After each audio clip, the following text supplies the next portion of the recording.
Hello everyone, welcome back to my YouTube channel. ಇವತ್ತು ಬೆಳಗಿನ ಟಿಫನಿಗೆ ಏನಾದರೂ ಹೆಲ್ದಿ ಮಾಡೋಣ ಅಂದ್ಬಿಟ್ಟು ಇವತ್ತು ರಾಗಿ ರೊಟ್ಟಿ ಮಾಡ್ತಾ ಇರೋದು. ಮೊದಲಿಗೆ ನನ್ನ ಚಾನಲ್ನ ಇನ್ನೂ ಯಾರೆಲ್ಲ ಸಬ್ಸ್ಕ್ರೈಬ್ ಮಾಡ್ಕೊಳ್ಳದೆ ನೋಡ್ತಾ ಇದ್ದೀರೋ ಪ್ಲೀಸ್ ಸಬ್ಸ್ಕ್ರೈಬ್ ಮಾಡ್ಕೊಳ್ಳಿ. ಹಾಗೆ ಈ ವಿಡಿಯೋ ಇಷ್ಟ ಆದರೆ ಒಂದು ಲೈಕ್ ಮಾಡಿ. ಈ ರೆಸಿಪಿನ ಏನಕ್ಕೆ ಶೇರ್ ಮಾಡ್ತಾ ಇರೋದಂದರೆ ಕೆಲವರಿಗೆ ಪರ್ಫೆಕ್ಟಾಗಿ ಮಾಡೋದಕ್ಕೆ ಬರೋದಿಲ್ಲ, ಹಾಗಾಗಿ ಇದನ್ನು ನಾನು ತೋರಿಸ್ತಾ ಇದ್ದೀನಿ. ಮೊದಲಿಗೆ ನಾನು ಆನಿಯನ್, ಹಸಿಮೆಣಸಿನ್ಕಾಯಿ, ಕೊತ್ತಂಬರಿ ಸೊಪ್ಪು ಹಾಗೆ ಕ್ಯಾರೆಟ್ನ ಕಟ್ ಮಾಡಿ ಇಟ್ಕೊಂಡಿದ್ದೀನಿ. ಕ್ಯಾರೆಟ್ನ ತುರಿದು ಇಟ್ಕೊಂಡಿದ್ದೀನಿ. ಇವಾಗ ಒಂದು ಪಾತ್ರೆಗೆ ನಾನು ಈಗ ತೋರಿಸ್ತಾ ಇದ್ದೀನಲ್ಲ, ಅದರಲ್ಲಿ ನಾನು 2 ಕಪ್ ಆಗುವಷ್ಟು ನೀರು ಹಾಕ್ಕೊಂಡಿದ್ದೀನಿ. ಕ್ವಾಂಟಿಟಿ ಮೇಲೆ ಹಾಕ್ಕೊಬೇಕು. ಇವಾಗ ನೀರು ಹಾಕ್ಕೊಂಡಾದ್ಮೇಲೆ ಅದಕ್ಕೆ ರುಚಿಗೆ ಎಷ್ಟು ಬೇಕೋ ಅಷ್ಟು ಉಪ್ಪನ್ನು ಹಾಕ್ಕೊಬೇಕು. ಇವಾಗಲೇ ನಾನು ರುಚಿಗೆ ಎಷ್ಟು ಬೇಕೋ ಅಷ್ಟು ಉಪ್ಪನ್ನು ಹಾಕ್ಕೊಂಬಿಟ್ಟು ಸ್ವಲ್ಪ ಎಣ್ಣೆ ಹಾಕ್ಕೊಂಡಿದ್ದೀನಿ. ಅದಕ್ಕೆ ನಾನು ಎಣ್ಣೆನ ಹಾಕ್ಕೊಂಡಾದ್ಮೇಲೆ ಅದಕ್ಕೆ ರಾಗಿ ಹಿಟ್ಟನ್ನು ಸ್ವಲ್ಪ ಹಾಕ್ಕೊಬೇಕು ಅಷ್ಟೇ. ನಾರ್ಮಲಾಗಿ ನಾವು ಹೇಗೆ ಮುದ್ದೆ ಮಾಡ್ತೀವಿ ಅದೇ ಥರನೇ ಸ್ವಲ್ಪ ಅದಕ್ಕೆ ಹಿಟ್ಟನ್ನು ಹಾಕ್ಕೊಂಬಿಟ್ಟು ಇವಾಗ ನೋಡಿ ಅದು ಕುದಿ ಬರ್ತಿದೆ. ಈ ಥರ ಕುದಿ ಬರುವಾಗ ಅದಕ್ಕೆ ಕರೆಕ್ಟಾಗಿ ನಾವು ರಾಗಿ ಹಿಟ್ಟನ್ನು ಹಾಕ್ಕೊಬೇಕು. ಎಷ್ಟು ಬೇಕೋ ಅಷ್ಟು ಕರೆಕ್ಟಾಗಿ ಇವಾಗಲೇ ನಾವು ರಾಗಿ ಹಿಟ್ಟನ್ನು ಹಾಕ್ಕೊಬೇಕು. ನೋಡಿ ಇವಾಗ ರಾಗಿ ಹಿಟ್ಟು ಹಾಕ್ಕೊಂಬಿಟ್ಟು ಕ್ಲೀನಾಗಿ ಒಂದ್ಸಲ ಈ ಥರ ಮಿಕ್ಸ್ ಮಾಡ್ಕೋಬೇಕು. ನಾವು ಅಲ್ಲೇ ಕ್ಲೀನಾಗಿ ನಾದ್ಕೋಬೇಕು. ಅದನ್ನು ನಾರ್ಮಲಾಗಿ ಮುದ್ದೆ ಎಲ್ಲ ಹೆಂಗೆ ಮಾಡ್ತೀವಿ ಅದೇ ಥರ. ಇವಾಗ ಅದಕ್ಕೆ ಕಟ್ ಮಾಡಿದ್ವಲ್ಲ ಆನಿಯನ್, ಅದನ್ನು ಹಾಕ್ಕೊಳ್ತಾ ಇದ್ದೀನಿ. ಸಣ್ಣದಾಗೆ ಕಟ್ ಮಾಡಿ ಇಟ್ಕೊಂಡಿದ್ದು ಆನಿಯನ್ ಇದು. ಆಮೇಲೆ ಹಸಿಮೆಣಸಿನ್ಕಾಯಿ, ಹಾಗೆಯೇ ನಾವು ಕಟ್ ಮಾಡಿ ಇಟ್ಕೊಂಡಿರೋ ಕೊತ್ತಂಬರಿ ಸೊಪ್ಪು, ಹಾಗೆಯೇ ಆವಾಗಲೇ ಮೊದಲಿಗೆ ತುರಿದು ಇಟ್ಕೊಂಡಿದ್ವಲ್ವ ಕ್ಯಾರೆಟ್, ಇವಾಗ ಕ್ಯಾರೆಟನ್ನು ಕೂಡ ಇದಕ್ಕೆ ಹಾಕ್ಕೊಬೇಕು. ಇದಕ್ಕೆ ಸೌತೆಕಾಯಿ ಕೂಡ ಹಾಕ್ಕೋಬೋದು. ತುರಿದ್ಬಿಟ್ಟು ಸೌತೆಕಾಯಿನ ಕೂಡ ಹಾಕ್ಕೋಬೋದು. ಇವಾಗ ನಾವು ಕ್ಯಾರೆಟ್ನ ಹೆಂಗೆ ಹಾಕ್ಕೊಂಡಿದ್ದೀವಿ ಅದೇ ಥರ ಸೌತೆಕಾಯಿನ ಕೂಡ ಹಾಕ್ಕೊಬೋದು. ಇಲ್ಲಾಂದರೆ ಇಷ್ಟನ್ನು ಹಾಕ್ಕೊಂಡು ಕೂಡ ಮಾಡ್ಕೋಬೋದು. ಇವಾಗ ಇಷ್ಟನ್ನು ಹಾಕ್ಬಿಟ್ಟು ಒಂದ್ಸಲ ಕ್ಲೀನಾಗಿ ಮಿಕ್ಸ್ ಮಾಡ್ಕೊಳ್ತಾ ಇದ್ದೀನಿ.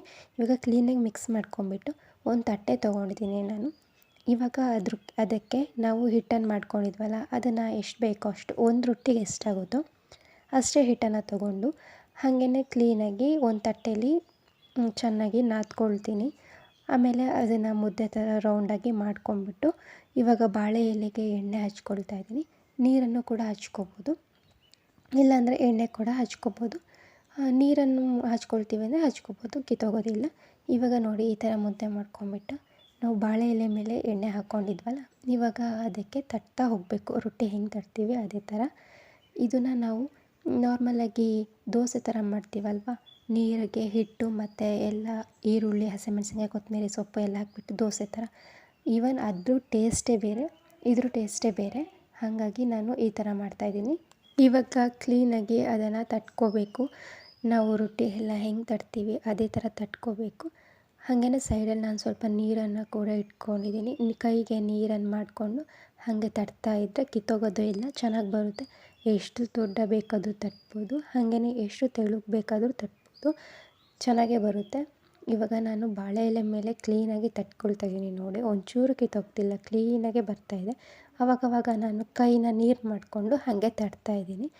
ಎಷ್ಟು ದೊಡ್ಡ ಬೇಕಾದರೂ ಕೂಡ ಆಗುತ್ತೆ, ತೆಳ್ಳಗೆ ಕೂಡ ಆಗುತ್ತೆ, ದಪ್ಪ ಕೂಡ ಬರೋದಿಲ್ಲ. ಇವಾಗ ನೋಡಿ ಈ ಥರ ತಟ್ಕೊಂಡೆ ನಾನು. ಇದು ಈವನ್ ತಟ್ಟೆ ಮೇಲೂ ಕೂಡ ನಾವು ತಟ್ಕೋಬೋದು, ಬರುತ್ತೆ. ನಾನು ಬಾಳೆ ಎಲೆ ಯೂಸ್ ಮಾಡ್ತಾಯಿದ್ದೀನಿ. ಇಲ್ಲಾಂದರೆ ಹೋಳಿಗೆ ಮಾಡೋ ಶೀಟ್ ಬರುತ್ತಲ್ವ ಅದು ಕೂಡ ಆಗುತ್ತೆ. ಬಾಳೆ ಎಲೆಯಲ್ಲೂ ಕೂಡ ಈಸಿಯಾಗೇ ಮಾಡ್ಬೋದು.